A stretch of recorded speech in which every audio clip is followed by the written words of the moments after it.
Hello and welcome to the Fixit Shed. If you like to save money by doing things yourself, you're going to want to subscribe and click the bell so you don't miss anything.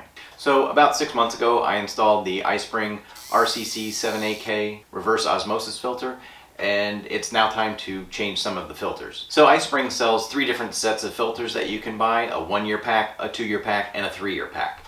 So I opted to go with the 3-year pack, so let's go ahead and check out and see what's in the box. Alright, so in the 3-year pack there are 6 of each of these vertical filters. Also there are 6 alkaline filters.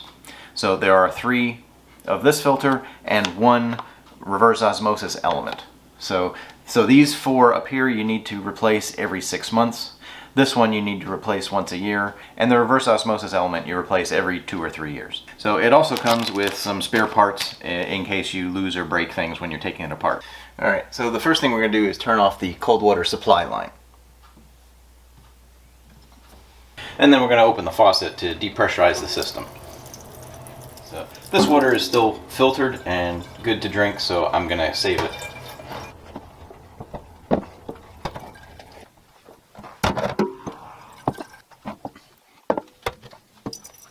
Okay, so now if you have your system attached to the wall and you have it up off the floor, you could probably remove these housings just while it's still hanging on the wall.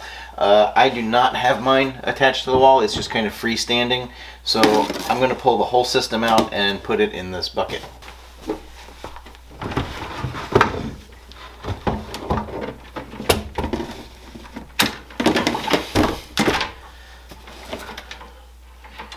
Alright, yeah. Make sure you don't get any of your hoses tangled up. Alright, so we're going to be replacing these 3 vertical filters and this one, the alkaline filter up here. Alright, so the stage 1 filter is just the sediment filter, so we're going to replace that first.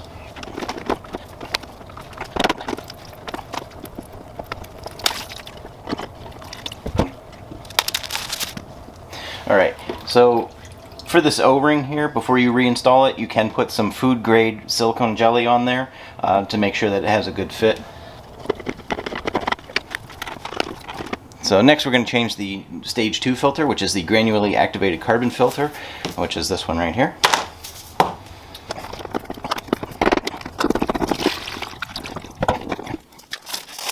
Okay, this filter, just make sure that the white gasket is facing up. That needs to be at the top. And again, you could put the food grade silicone jelly on the O-ring.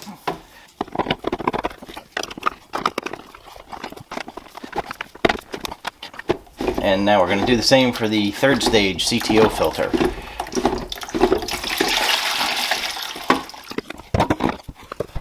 Alright, the CTO carbon filter.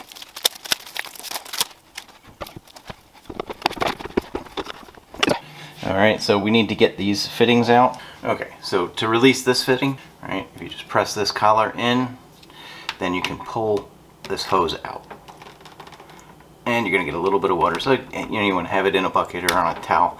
I have a towel down. Alright. And I'm going to do the same for the other side.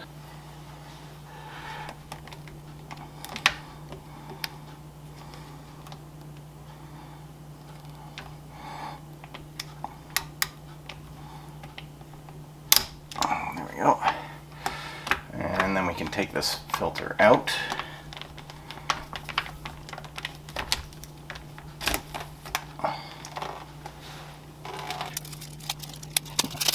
Alright, and now we're going to slide this filter. Can we just clip it back in? Yeah. Just going to pop it back in. Alright, and then we can just poke these hoses back in. Alright, and once you put it in, then it's secure. I'm going to do the same for the blue line over here.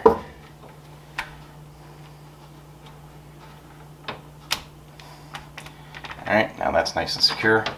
And that's all we're going to change for the 6-month filter change. Alright, I'm going to put this back.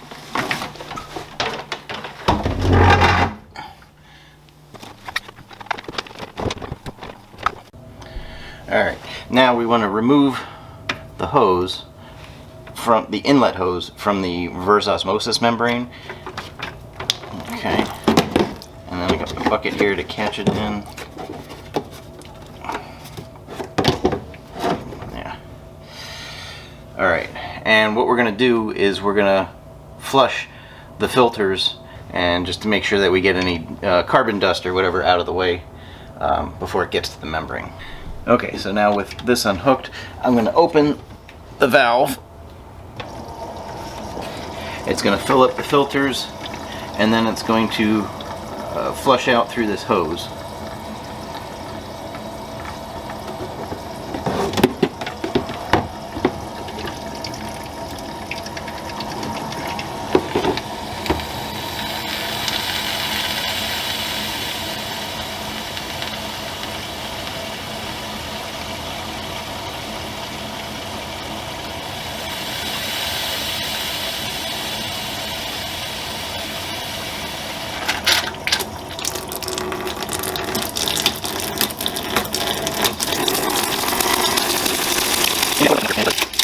So I'm going to turn this valve back off.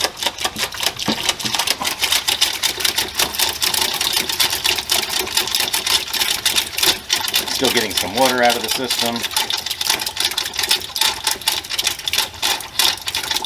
Or still getting some air out of the system, excuse me.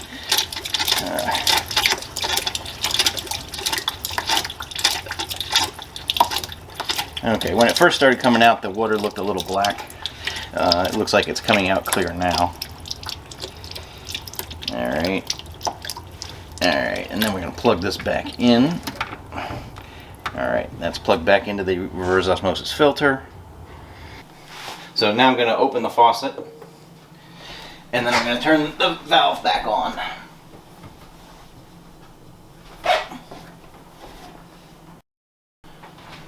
Alright, and we want to keep our eye open for any leaks.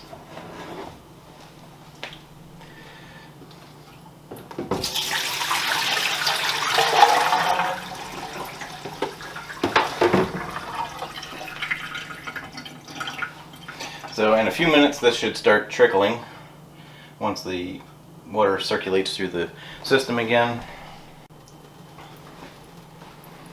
Alright, now we have a trickle coming out of the faucet, and we're going to let that trickle for about 15 minutes to flush out the system. Okay, so it's been about 15 minutes, so I'm going to shut the faucet off, and I'm going to let that build pressure. Once it builds pressure after an hour or two, it fills up the tank.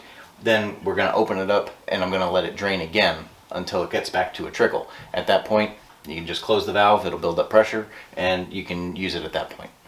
Alright, if you enjoyed this video, please be sure to give it a thumbs up. I'm going to create a playlist for the iSpring reverse osmosis water filter. I'm going to put that right over here, so be sure to check that out. Thanks for watching. Take care.